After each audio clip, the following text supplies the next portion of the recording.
All right, everyone, we're about to have a show.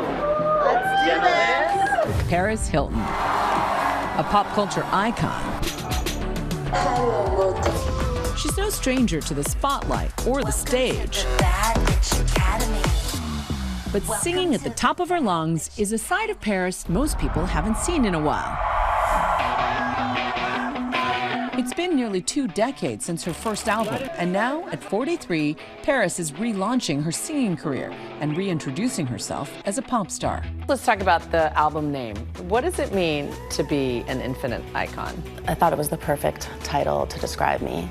The first album was more about having fun and going out, being hot and things like that, and this one has a lot more deep meaning and really just tells my story. And that story goes far beyond the blonde, that's hot exterior.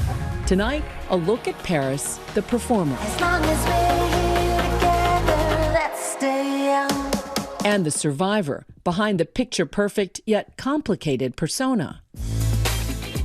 A wife and mother of 2, businesswoman and world-class DJ.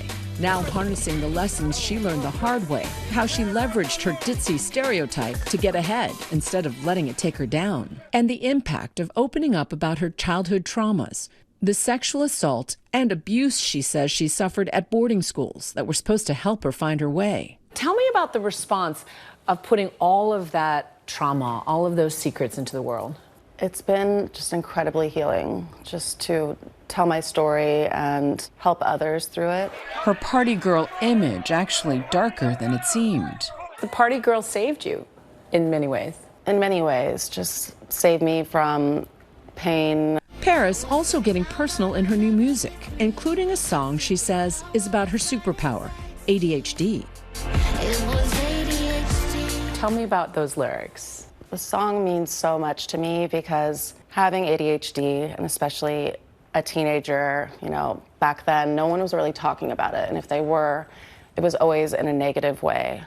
I want people to know that it's nothing to be ashamed about. The album, executive produced by Sia, featuring a slate of dynamic women she collaborated with. I love my girlfriends, Megan Trainor, Megan Thee Stallion. They are such powerhouses, and it just really shows the power of when women come together and support each other. The other thing I loved about what Sia did is she really pushed you to use the lower registers of your voice. That high-voiced Paris. Go to parties, go to spas, get free stuff. Was a trauma response. Yes, and I didn't even realize that. I just thought it was just a voice I did, but now looking back on it, I can see that, my voice and so many other things in my life were all a trauma response to kind of build this character and this armor to protect myself from being hurt again. Born to the Hilton Hotel empire, she says from the start, expectations were high for her, opening up in her 2020 documentary, This is Paris. My mom always taught me to be very proper, private, and to always portray that everything's perfect. Proper and private is not exactly how she spent her teens and early 20s. Instead, countless red carpets, never missing an awards show. What brings you out tonight? Just here for the Teen Choice Awards. What are you looking to see tonight? What big I'm here to see everyone. Often side by side with her sister Nikki. Paris!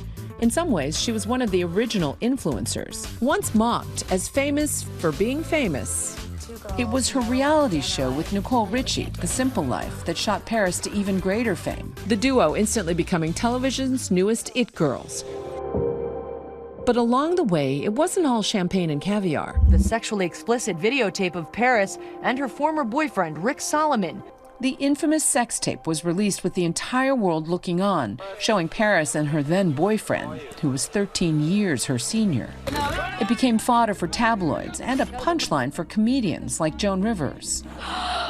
The shame of the Hilton family to have your daughter do a porno film in a Marriott hotel. It is... Paris tried to fight back on CNN. People assume, oh, she's a slut just because of one thing that happened to me. But she also leaned into the hypersexualized image of herself on full display in her hit song, Stars Are Blind. If you show me real love, baby, I'll show you mine. Throughout the early 2000s, it seemed like Paris's every move was documented. And some of the headlines were ruthless, like this New York Post front page from 2006 featuring Paris, Britney Spears, and Lindsay Lohan. From the moment I would leave my house in the morning till late at night, they would be chasing me, following me, sometimes 50 cars all through Los Angeles. And that would be terrifying sometimes, just having to, be driving and they're all trying to fight for the shot. So that was very overwhelming, but I don't know, I've always been a person who's a little bit shy. I didn't really stand up for myself at all back then. So when you see somebody like Chapel Roll and yelling back?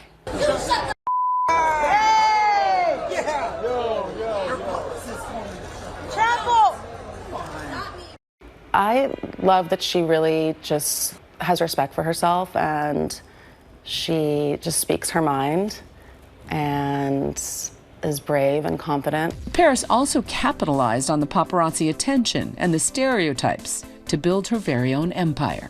For me, I've always been someone who lives outside the box, and I'm not one thing, I'm so many things. And the fun side of me will always be there. The party girl lives. The party girl, I think, will always have a part of me because she was a big part of my life. Because the party girl saved you in many ways. In many ways, just saved me from pain, from trauma, just an escape from thinking about so many things that happened in my life, and also into building my brand. That empire now includes a media company, a podcast, 30 fragrances, a memoir, and multiple product lines, including the latest unexpected venture, cookware. I feel like you should always feel iconic, even in the kitchen. Be an icon. That's amazing. And the air fryer with your initials? Yes. That's very iconic. You have the little That's Hot mugs. Amazing. Mm-hmm. But Paris says over the last 2 decades, she was always waiting for the right time to return to music. Paris, I love you. We're backstage with her at the Hollywood Palladium, We're gonna light you there. where Paris is getting ready for a sold-out show. Her first time performing her new album, Infinite Icon. Why did it take almost 2 decades for a second album? I've just been focusing on so many other projects, and it really took for Sia to say to me, Paris, why have you not released another album? What if I was the executive producer and wrote the album with you? And when someone like Sia asks you that, you just can't say no. One of her favorite collaborations was with Sia on Fame Won't Love You Back.